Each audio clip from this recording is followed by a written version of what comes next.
अरे भाई मेरे पैसे कब देगा? अरे कल जो पैसे लिए थे वो कब देगा? अब सुनाई थोड़ी ना देगी तेरे को।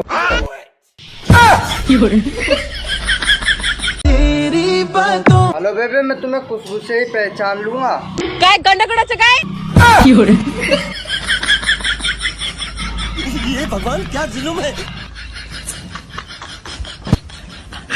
बेटा तुम्हें पता है चांद पे वैज्ञानिकों ने ना बर्फ और पानी की खोज कर ली है। अच्छा मैडम, अब हमें नींबू और चीनी लेकर चांद पर जाना पड़ेगा। अरे पियक्कड़! मैंने मम्मी को आज फोटो दिखा दिया आपकी।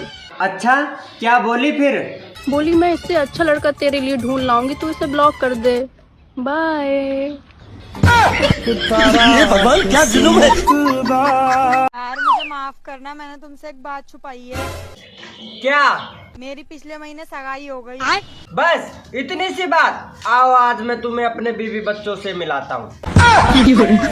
प्यार में क्यों होता है